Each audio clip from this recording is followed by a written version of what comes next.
అంటే ఇప్పుడు cost of living పెరిగిపోయింది హైదరాబాద్‌కి సంబంధించి. కాస్ట్ ఆఫ్ ఇన్వెస్ట్‌మెంట్ కూడా పెరిగిపోయింది. యాస్ ఏ జేఎం గ్రూప్ ఎండీగా, జేఎం గ్రూప్ చైర్మన్‌గా ఒక సామాన్యుడిగా ఇప్పుడు నాలాంటి ఒక సామాన్యుడొచ్చి మీ వెంచర్‌లో ఇన్వెస్ట్ చేసే కేపబిలిటీ జేఎం గ్రూప్ కల్పిస్తుందా? షూర్ అండి. హ్మ్. ఎందుకంటే మన వెంచరు హైదరాబాద్‌కే iconic project outer ring road పక్కన ఉన్నది. హ్మ్. 200 మీటర్ల దూరంలో ఉన్నది. తర్వాత మనది రాబోయే కాలంలో చాలా ఒక పెద్ద మెగా ప్రాజెక్టుగా కాబోతుంది. ఇప్పుడు సామాన్యునికి మీరన్నట్టు ఎట్లా అందుబాటులో ఉందంటే మనకు బ్యాంకు లోన్ ఉందండి. మన ప్రాజెక్టు పూర్తిగా అప్రూవల్స్ హెచ్ఎండిఏ, రెరా అప్రూవల్స్ ఉన్నాయి కాబట్టి బ్యాంకు లోన్ అనేది సులభతరంగా ఉన్నది. ఓకే. ఈరోజు 80, 90, 100% కూడా కొన్ని బ్యాంకులు లోన్ ఇస్తున్న పరిస్థితి. హ్మ్. కాబట్టి కొంత ఏదో అది ఇనిషియల్ పేమెంట్ చేసుకొని అది బ్యాంకు ఈఎంఐ సుమారుగా 20 ఇయర్స్ నుంచి 30 ఇయర్స్ బ్యాంకులు లోన్ ఇస్తున్నాయి కాబట్టి హ్మ్. ఖచ్చితంగా కొనుక్కోవచ్చు. హ్మ్. అది రానున్న 4-5 ఇయర్స్లో మనం ఊహించలేని రేటు. ఇప్పుడు కోకాపేట లాగా ఇది కూడా లక్షల్లో గజం మారే పరిస్థితి ఉంటుంది. హ్మ్. అసలు మీరు ఒక కార్పొరేట్ లెక్చరర్‌గా పనిచేసిన వ్యక్తి. ఎందుకంటే ఒక మనిషి బతకడానికి ఒక మనిషికి నెలకి 1,00,000, 1,50,000 ఎంతో వస్తే మన జీవితాన్ని గడిపేసుకుంటూ ఉండొచ్చు. అంత ఒక ఫ్రెండ్లీ జాబ్‌ని వదిలేసి ఈ రియల్ ఎస్టేట్ అనే ఒక హెడ్‌ఏక్‌ని, ఒక బర్డెన్‌ని మీ నెత్తి మీద పెట్టుకొని ఈ రియల్ ఎస్టేట్‌లోకి ఎందుకు ఎంటర్ అయ్యారు? ఈ వెంచర్స్ అనేది కూడా ఎందుకంటే లాట్ ఆఫ్ కాంపిటీషన్. ఎందుకంటే ఒక జాబ్ సంపాదించడానికి చాలామంది ఎక్కువ ఇబ్బందులు పడుతూ ఉంటారు. అలాంటి ఇంత పెద్ద లాక్స్ ఆఫ్ క్రోర్స్ ఇన్వెస్ట్‌మెంట్ జరిగినటువంటి రియల్ ఎస్టేట్ బిజినెస్‌లో మల్లేష్ యాదవ్ గారు అసలు ఎలా రాణిస్తున్నారు? ఎలా సర్వైవ్ అవ్వగలుగుతున్నారు? రియలీ సార్, మీరు మన కొరకు మనం ప్రయత్నం చేస్తే చాలా కష్టం. హ్మ్. అది అందరి కోసం ప్రయత్నం చేసే దిశలో అది చాలా హ్యాపీనెస్ ఉంటుందండి. హ్మ్. లైఫ్ అనేది ఛాలెంజింగ్గా ఉంటుంది. హ్మ్. మనం నేను అనేవాడిని, నా మనస్తత్వం లక్ష్య కోసం కాదు, ఒక లక్ష్యం కోసం చేసే వ్యక్తిని. హ్మ్. అంటే నా అంబిషన్ అనేది, నా విజన్ అనేది హ్మ్. సుమారుగా మనం ఒక ఇండియాలో పుట్టినందుకు ఒక 1000 మందికి ఎంప్లాయ్మెంట్ అనేది ఇవ్వాలి. హ్మ్. సుమారుగా ఒక మినిమం 10,000 మెంబర్స్కి ఒక జేఎం గ్రూప్ ప్రాపర్టీస్ తరపున డైరెక్ట్గా, ఇండైరెక్ట్గా ఎంప్లాయ్మెంట్ అనేది ఇవ్వాలనేది హ్మ్. నా ప్రధానమైన విజన్. హ్మ్. ఇది రానున్న రోజుల్లో పూర్తిగా దీన్ని సాకారం చేసే దిశలో ప్రయత్నిస్తున్నాం. ఎంప్లాయ్‌మెంట్ ఉంటుందా? ఎందుకంటే రియల్ ఎస్టేట్‌కి సంబంధించి ఇప్పుడు అందరూ సాఫ్ట్‌వేర్స్ అని, లేదంటే బ్యాంక్స్ ఇలాంటి సెక్టార్స్ డివైడ్ అయిపోతున్నారు. యూత్ కూడా రియల్ ఎస్టేట్ రంగంలోకి రావాలంటే అది కొంచెం టఫ్ జాబ్, ఎక్కువగా రిస్కీ ప్రాసెస్ ఉంటదంటారు. మరి యాస్ ఏ మీరొక జేఎం గ్రూప్ చైర్మన్‌గా కాకుండా ఒక ఎంప్లాయ్‌గా మీరు పనిచేసినప్పుడు మీ ఎంప్లాయీస్‌కి మీరు ఇచ్చే సజెషన్స్ ఎలా ఉంటాయి? జనరల్గా ఏంటంటే ఒక ఒక పని మీద ప్యాషన్ ఉన్న వాళ్ళకి, కష్టపడి చేయాలి అని అనుకున్న వాళ్ళకి జాబ్ కంటే బిజినెసే బెటర్. ఓకే. దేంట్లో ఏంటంటే ఎంతసేపు అయినా వర్క్ చేయొచ్చు, ప్యాషనేట్గా పనిచేయచ్చు. యెస్. ఇంకోటి ఏంటంటే ఇప్పుడు జాబ్ కొరకు ప్రపంచ దేశాలంతా ఈ టాలెంట్ ఉన్నోళ్ళు వెళ్తున్నారు. వాళ్ళను ఆపే క్రమంలోనే హ్మ్. ఆ జేఎం గ్రూపు ప్రయత్నిస్తుందని మీకు సగర్వంగా చెప్పుకుంటున్నాం. సో యూత్‌కి మీరు ఒక ఐకానిక్‌గా ఉండాలనుకుంటున్నారు. వాళ్ళకి కూడా రియల్లీ ఒక సజెషన్ ఇస్తారు. రియల్ రియల్లీ ఎస్టేట్ పరంగా వాళ్ళకి ఆపర్చునిటీస్ వాళ్ళు ఉన్నాయని. అక్కడికి పోయి ఏ విధంగా అయితే డాలర్స్ సంపాదించి ఇక్కడికి ఇండియాలో ఇన్వెస్ట్ చేస్తారో హ్మ్. అదే స్థాయిలో ఇక్కడున్న కుర్రోళ్ళు కూడా సంపాదిస్తూ ఉంటారు. హ్మ్. ఇప్పుడు మీరు రీసెంట్గా చూసినట్లయితే యువ రియల్టర్లే ఇప్పుడు రానున్న రోజుల్లో వాళ్ళే యువ సర్పంచులు, ఎంపీటీసీలు, తర్వాత రాజకీయంలో కూడా ఉన్నారు. అవును. ఇంకా ఇంతెందుకండి, మన ముఖ్యమంత్రి గారు కూడా ఓ రియల్ ఎస్టేట్ నుంచే అని వాళ్ళు గర్వంగా చెప్పుకున్నాడు. హ్మ్. కాబట్టి మరి ఇంత ఒక సుమారుగా మనకు ఒక హైదరాబాదులో ఒక 20 లక్షల కుటుంబాలు రియల్ ఎస్టేట్ మీద డిపెండ్ అయ్యి హ్మ్. జీవనం సాగిస్తున్నారు. హ్మ్. కాబట్టి దానికి రియల్ ఎస్టేట్ అనేది ఎవర్ గ్రీన్. హ్మ్. వరల్డ్‌లో number 1 business real estate. Okay. So, ఇప్పుడు ఏంటి ఓఆర్ఆర్ పరిస్థితి? ఓఆర్ఆర్ అంటే చాలా మందికేంటంటే, అమ్మో! ఓఆర్ఆర్ పక్కన ఎక్కడ ఇన్వెస్ట్ చేయాలన్నా కూడా చాలా ఎక్కువ కాస్ట్ ఉంటది. లాక్స్‌లో ఉంటది. అక్కడ గజం వచ్చేసి చాలా మందికి కొంత భయం ఉంటుంది. ఇప్పుడు గవర్నమెంట్ వచ్చిన తర్వాత కొన్ని మోడిఫికేషన్స్ చేయబోతుంది. మీరన్నట్టు ఇందాక ఈస్టర్న్ హైదరాబాద్ కానివ్వండి, వెస్టర్న్ హైదరాబాద్ కానివ్వండి, ఇలా డెవలప్‌మెంట్లు ఎక్కువ చేయాలని చెప్పేసి వాళ్ళు ప్లాన్ చేస్తున్నారు. కొత్త కొత్త ప్రాజెక్ట్స్ గ్రీన్ ఫీల్డ్ కానివ్వండి, మెగా పార్క్ కానివ్వండి, ఇలాంటివి డెవలప్ చేస్తున్నారు. సో, ఓఆర్ఆర్ తర్వాత ఈ గవర్నమెంట్ తీసుకొస్తున్నటువంటి కొత్త ప్రాజెక్ట్స్‌కి ఎలా ఉండబోతుంది? ఇప్పుడు కొత్త గవర్నమెంట్ అయినా, పాత గవర్నమెంట్ అయినా ఓఆర్ఆర్ అనేది మనకు ఒక హైదరాబాద్‌కే ఒక ఐకానిక్ ప్రాజెక్ట్.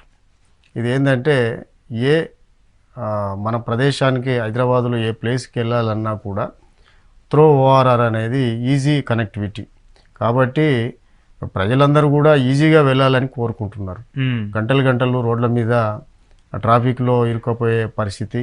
సుమారుగా మనకు ఒక 10 కిలోమీటర్లు వెళ్ళాలంటేనే గంటల సమయం పడుతుంది. కాబట్టి ఓఆర్ఆర్ వచ్చిన తర్వాత ఎక్కడికైనా కనెక్టివిటీ మనకు ఈజీ అయింది. కాబట్టి ఓఆర్ఆర్ పక్కన ఉంటే బాగుండని ప్రజలు కోరుకుంటున్నారు.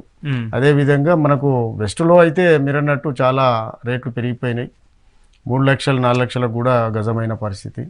అలాంటి వాళ్ళు సుమారుగా ఒక 1 అవర్ జర్నీలో ఈస్ట్ నుంచి వెళ్ళవచ్చు అనే వాళ్ళకి ఈస్ట్ అనేది ద బెస్ట్ ప్లేస్. సో ఈ పరంగా జేఎం గ్రూప్ ప్రాపర్టీస్ కూడా బెస్ట్ ప్లేస్, ఎందుకంటే ఈస్టర్న్ గా అది కూడా మీకు కూడా ఎక్కువ ప్రాపర్టీస్ అన్ని ఈస్టర్న్ గా ఉన్నాయి కాబట్టి. Really sir. సో ఇప్పుడు ఓవరాల్ టాపిక్ వచ్చింది కాబట్టి ఈ ట్రాఫిక్ కి సంబంధించిన సమస్య హైదరాబాద్ ఎప్పటి నుంచో పీడిస్తుంది మల్లేష్ సార్. సో ఇప్పుడు హైదరాబాద్లో జనాభా ఎక్కువ పెరిగే కొంది, ఇన్వెస్టర్లు కానివ్వండి, రియల్ ఎస్టేట్కి సంబంధించి కానివ్వండి, జాబ్ హోల్డర్స్ కానీ పెరిగే కొంది ట్రాఫిక్ పరంగా ఎక్కువ ఇబ్బందులు అవుతున్నాయి. సో రాను రోజుల్లో ఇంకా ఎక్కువ పెరిగే అవకాశం కూడా ఉంది, మనం రోజు చూస్తున్నాం. సో ఇలాంటి పరిస్థితిలో ట్రాఫిక్ పరంగా హైదరాబాద్ పరంగా రియల్ ఎస్టేట్కి ఎలాంటి కనెక్టివిటీ ఉండబోతుందంటారు? ఇది ఆ ట్రాఫిక్ను ఓవర్కమ్ చేయనికే మనకు హైదరాబాద్లో డిజైన్ చేసిన ప్రాజెక్టులు ఓఆర్ఆర్ ఒకటి, నెక్స్ట్ అప్కమింగ్ RRR ఒకటి. ఎందుకంటే మీరన్నట్లు ఇప్పుడు ఈ ప్రధానమైన ఇప్పుడు ఉన్నటువంటి జీవన విధానంలో ప్రతి ఇంట్లో కార్ అనేది కంపల్సరీ అయింది. ఒక్కొక్కరికే 2-3 కార్లు ఉన్న పరిస్థితి. కాబట్టి ఎప్పుడో ఒక 50-60 సంవత్సరాల కింద డిజైన్ చేయబడిన ఈ హైదరాబాదు రోడ్డు రవాణా వ్యవస్థ, ఆ రోడ్ వ్యవస్థ, తర్వాత డ్రైనేజ్ వ్యవస్థ, తర్వాత వాటర్ బోర్డు వ్యవస్థ, ఇవన్నీ ఇప్పుడు పెరిగినటువంటి ప్రజలకు ఫ్లోటింగ్కు ఎదుర్కొనే పరిస్థితి లేదు. అందుకనే ఎవ్రీడే అనేది మనకు ట్రాఫిక్ ఎక్కడ ఎప్పుడు ఎట్లా ఏ విధంగా జామ్ అయిద్దో తెలియని పరిస్థితి. కాబట్టి దీన్ని ఓవర్కమ్ చేయాలంటే ద న్యూ సిటీ మనకు కొత్తగా ఎస్టాబ్లిష్ అయ్యేది 100% ఆ ఓఆర్ఆర్ నుంచి RRR మధ్యలోనే. కాబట్టి రేపు రాబోయే రోజుల్లో ఈ మధ్యలో అనేది చాలా వెస్ట్తో కంపేర్ చేస్తే ఈస్ట్లో కూడా చాలా బ్రహ్మాండమైన సిటీ రాబోతుంది. అంటే ఎక్స్పాన్షన్కి ఎక్కువ స్పేస్ ఉన్నది. రీసెంట్గా చూసినట్లయితే ఆ 111 జియో కూడా అది కూడా బ్రేక్ వచ్చింది. కాబట్టి ఇంకోటి మనం మెట్రో కూడా దాని రూటు చేంజ్ అని ఆలోచన చేయడం జరిగింది. కాబట్టి ఆ విధంగా ఆలోచిస్తే ఎక్కువ స్కోప్ ఉన్న ఏరియా హైదరాబాద్ ఈస్ట్. సో ఈస్టర్న్లో ఎక్కువ స్పేస్ ఉంటుంది.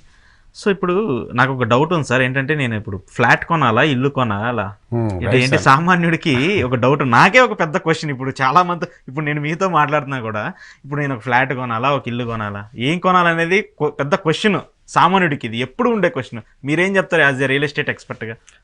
జనరల్గా ఏంటంటే ఏదో కొత్తగా పెళ్లి చేసుకొని ఓ అత్తగారు కట్నం ఇచ్చో, లేదా అప్పుడే ఏదన్నా జాబ్ వచ్చిన వ్యక్తికి ఫస్ట్ సెటిల్మెంట్ కావాలని ఆలోచన చేస్తూ ఉంటారు. ఆ సెటిల్మెంట్లో భాగంగానే ఇల్లు కొనాలనుకుంటారు. కానీ అసలే ఇంతవరకు ఇన్వెస్ట్మెంటే తెలియని ఒక కొత్తగా జీవనాన్ని సాగించే వ్యక్తి ఇల్లు కొనడం కంటే ఒక ప్లాట్ కొనడం అనేది మంచిది. ELOT plot. ELOT ప్లాట్ కొని అతను ఎక్కడ ఉన్నాడో దానికి దగ్గరలో ఉండి కొన్ని రోజులు ఆగినట్లయితే ఆ ప్లాట్ వాల్యూ అనేది అది చాలా చేంజెస్ వస్తాయి. తర్వాత అతని జీవన విధానంలో ఆయన కూడా లైఫ్ ఎక్స్పీరియన్స్ వస్తుంది. కాబట్టి ఇల్లు కొనడం కంటే ప్లాట్ కొనడం అనేది చాలా బెటర్. సో అంటే చాలామంది ఏంటంటే లివింగ్ అంటే రెంట్స్ కట్టే వాళ్ళు చాలామంది ఇబ్బందులు పడుతూ ఉంటారు. కానీ వాళ్ళకి చాలామంది క్వశ్చన్గా ఉంటుంది. ఇప్పుడు ఏంటంటే ఏదో మనం ఒక 5,000 10,000 రెంట్ కట్టేస్తున్నాం, లేదంటే ఒక 20,000 పెట్టి రెంట్ కడుతున్నాము, అదే ఇంకొక 5,000 కడితే మనకి EMI అయిపోతుంది, మనం ఫ్లాట్ కొనేసుకుందాం అనుకుంటారు. సో మీరు ఇచ్చే డిక్లరేషన్ మాత్రం ఫ్లాట్ కంటే ఒక ప్లాట్ లాంటిది కొనుక్కుంటే అది డబుల్ ఇన్వెస్ట్మెంట్ జరిగే అవకాశం ఉంటుంది అంటారు. మనం సింపుల్గా ఒక 50 లక్షలు పెట్టి ఇల్లు కొన్నామండి. ఆ 50 లక్షలకు EMI అనేది 30 years కట్టాలి. అవును. 30 years కట్టిన తర్వాత కూడా ఇల్లు కాస్ట్ వచ్చేసి పెద్దగా అప్రిషియేషన్ అనేది ఉండదు. అంటే కన్స్ట్రక్షన్కు అప్రిషియేషన్ తక్కువ, అదే కన్స్ట్రక్షన్ లేని ప్లాట్కి అప్రిషియేషన్ అనేది ఎక్కువ వస్తుంది. సూపర్. అది ఏంటంటే 50 లక్షలు కట్టిన ఇల్లు అది ఓ 70 లక్షలు 80 లక్షలు కావచ్చు, ఉమ్, ఒక 6, 7 లేదా 10 సంవత్సరాల్లో అవును. 1 కోటి రూపాయలు కావచ్చు. కానీ అదే ప్లాట్ అయితే అది మామూలుగా ఒక 5, 6 సంవత్సరాల్లో చాలా పెద్ద ఇన్వెస్ట్మెంట్గా అప్రిసియేషన్ వచ్చే అవకాశం ఉంటుంది. అవును, అంటే మీరు చెప్పేది ఫ్లాట్ అయితే ఓల్డ్ అయిపోతుంది, ల్యాండ్ ఓల్డ్ అవ్వదు కదా. టెక్నాలజీ కూడా ఓల్డ్ అవుతుంది. ఇప్పుడు ప్రజెంట్ మేము అప్లై చేసే టెక్నాలజీ హోమ్ ఆటోమేషన్ అనేది ఒక డిజిటల్ టెక్నాలజీ తోటి ఉమ్, కన్స్ట్రక్షన్ చేస్తూ ఉన్నాం. ఉమ్, అయితే అదేంటంటే స్మార్ట్ హోమ్.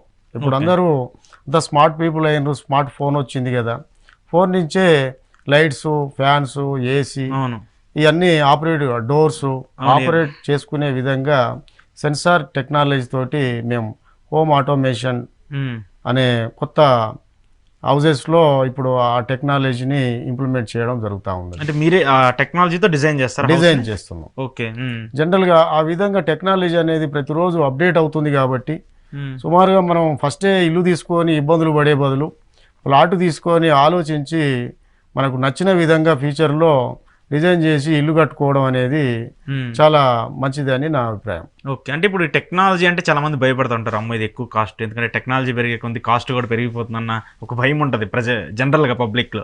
సో అలాంటి వాళ్ళకి ఈ టెక్నాలజీ, మీరు చెప్తున్నటువంటి ఈ టెక్నాలజీ సో జనాల్ని భయపెట్టే విధంగా ఉంటుందా, జనాలకి సింప్లిఫైగా ఉంటుందా? లేదండి, మనకు ఎకానమీగా బడ్జెట్ పరంగా కూడా చూస్తే మామూలు మనం కట్టుకునే హౌస్కి ఉమ్, సుమారుగా ఒక 2-3 లక్షల తేడాతోటే మనం ఇక్కడ ఈ డిజిటల్ హోమ్ అనేది దాన్ని మనం ఉమ్, రెడీ చేసుకోవచ్చు. ఇది గ్రీన్ బిల్డింగ్ కాన్సెప్ట్, దీనికి చాలా అడ్వాన్స్డ్గా ఇప్పుడు ప్రతి ఒక్కరూ ఎమ్యూనిటీస్ని కోరుకుంటున్నారు. అవును.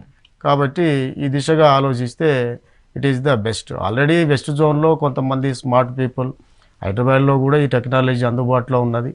తర్వాత వేరే ఫారిన్ కంట్రీస్లో అయితే చాలా వరకు హోమ్ ఆటోమేషన్ అనేది నడుస్తూ ఉంది. సో అయితే టెక్నాలజీ పెరిగే కొంది డిజిటలైజేషన్ కూడా ఎక్కువ అయిపోతుంది. ఎక్కువ అవుతుంది అంటే మనకు టెక్నాలజీ పెరిగినప్పుడు మనకు అడ్వాన్స్డ్గా కన్స్ట్రక్షన్ చేసుకోవచ్చు. అవును. అంటే ఇది కూడా అడ్వాన్స్ అయిపోతున్నాం.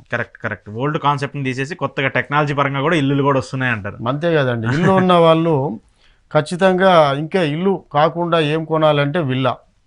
అంతే కదండి, ఇప్పుడు జూబ్లీ హిల్స్, బంజారా హిల్స్ కూడా ఇది ఔటర్ రింగ్ రోడ్ వచ్చిన తర్వాత వెస్ట్ జోన్కే కానీ లేదా ఔటరు పక్కన ప్రాంతానికి లేదా విల్లాస్ కట్టుకొని ఎక్కడనో దూరంగా విల్లాస్ అనేది వాటికి బాగా ఈ మధ్యలో డిమాండ్ అనేది పెరగడం